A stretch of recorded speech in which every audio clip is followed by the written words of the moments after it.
Hey, this soup for breakfast doesn't taste great. It's too watery. Why is it like this? Yeah, that's not that good. Can you make it thicker? But remember, I need to be careful with salt, as the doctor said.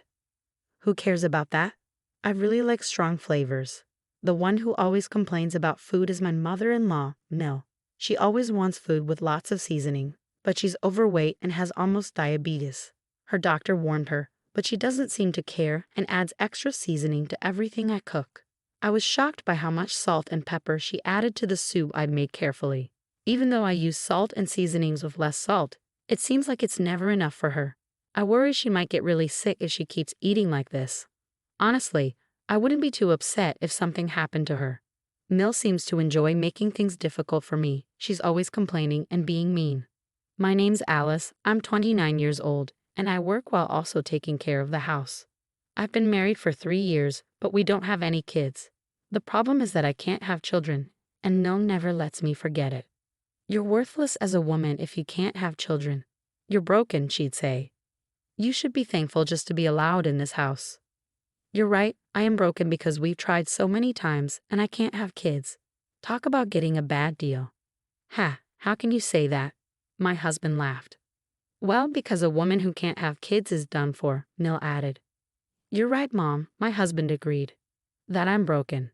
I really want a baby. I've been going to the doctor while working, trying everything, but nothing's working. It's exhausting both physically and emotionally. So I've decided to stop the treatment. It's also expensive, and it's hard to keep going for years. My husband used to say spending money on fertility treatments was pointless. But he also pushed me to get pregnant quickly. Why bother pressuring me? I can't get pregnant just because you want me to, I thought to myself. After giving up on treatments, I thought about being happy with just my husband and me. But my mother-in-law still hoped for a grandchild to tease me about. She even bought diapers and proudly showed them off. Look, I got diapers, she said excitedly. You'll need them one day. Haha, aren't those a bit small for you, Mel? I joked back.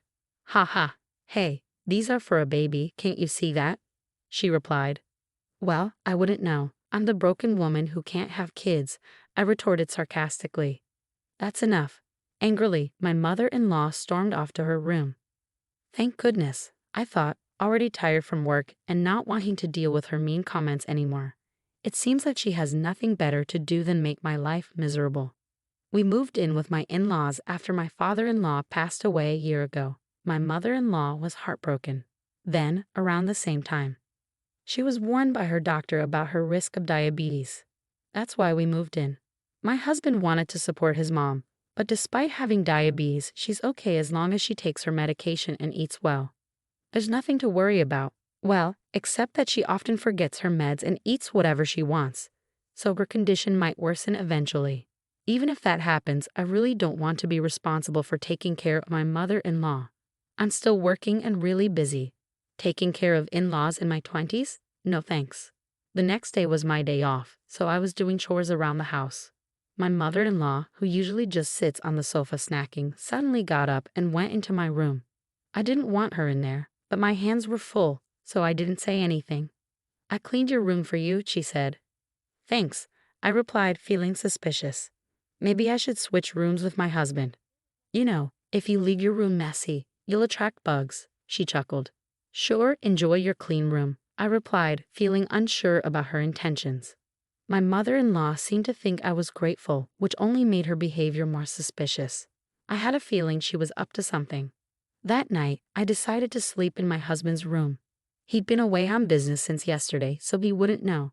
Even if he finds out, I knew he wouldn't be upset. So I made my choice. I work as a nurse with regular hours, so we have separate bedrooms. Part of it is because our relationship has cooled off, but mostly it's because I don't want to disturb him when I work night shifts. I waited until my mother-in-law went to her room, then I went to my husband's room. Okay, she's in her room, time for me to get some sleep too, I thought.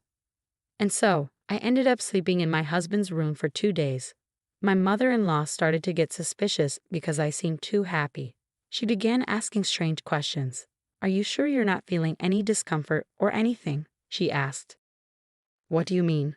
I replied, avoiding her gaze. Oh, never mind, she said, dropping the subject. Was there something she was wondering about? Avoiding eye contact, my mother-in-law ate her meal alone. I had the night shift that day, so I planned to relax at home before heading to work. But relaxing isn't really an option for me since my mother-in-law never helps around the house.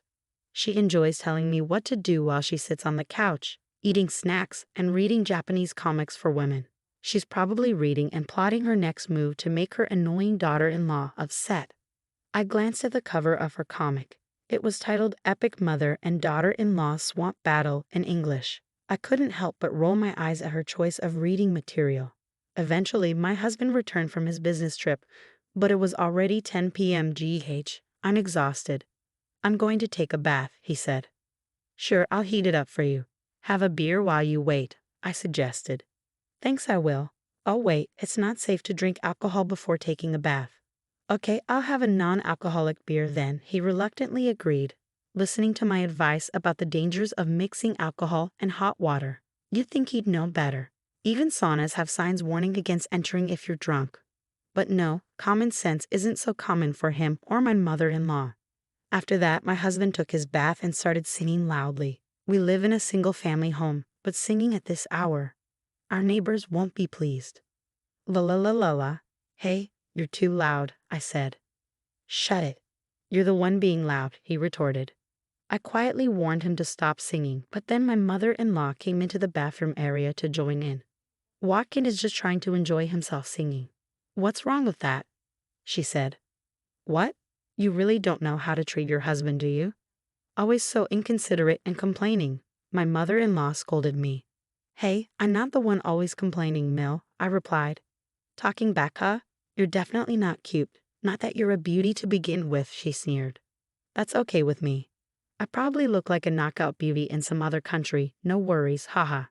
After that, my husband got out of the bath and started drinking. It was already 10:30 p.m., and I needed to leave for the hospital where I work. Even though it's close by, there's a lot to do, so I have to leave early. Oh, by the way, I've been sleeping in your room. Would you mind sleeping in mine tonight? My clothes are all over, I mentioned to my husband. Sorry, sure. Doesn't matter to me, he replied. Okay, I'm heading out then. Take care, I whispered to my husband so Mill wouldn't hear. Just as I was about to grab my bag and leave, I heard my husband let out a loud groan. What? Joaquin. He was curled up on the floor, holding onto his leg and moaning. He looked like he was in a lot of pain. Mill's face turned pale, and she started to panic. What's happening? Speak, she demanded. He couldn't say a word, no matter what I asked. There was no response. I felt like I needed to do something, but then I noticed something strange. The floor was unusually slippery. Even though I was wearing socks, it felt like I could easily fall. What on earth is this? I exclaimed. Joaquin, Mill, what did you do? I didn't do anything. It's not my fault, Mill protested. Blaming my mother-in-law wouldn't solve anything at that moment, so I immediately called an ambulance. My husband was taken straight to our hospital, and work was the last thing on my mind. Even after we arrived, he kept clutching his leg, visibly sweating in pain. It hurts so bad, Joaquin. Hang in there, please, I pleaded. Thankfully, a doctor was able to examine him, and he seemed a bit relieved. His leg was indeed broken, just as we suspected. It was a fifth metatarsal fracture, which made sense given how he slipped on that slick floor. His foot was visibly swollen. Usually, people get this kind of fracture by tripping or putting too much weight on it.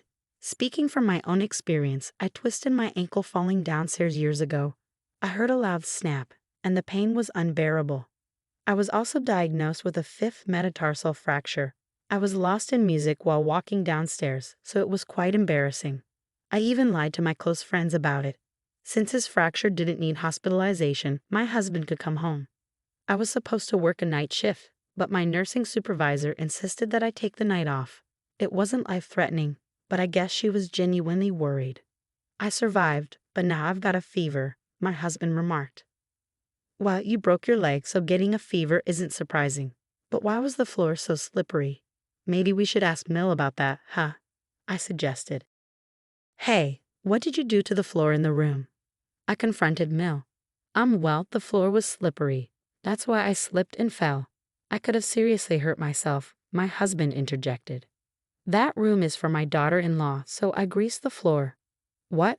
I was hoping she would slip, so I put a lot of grease on the floor.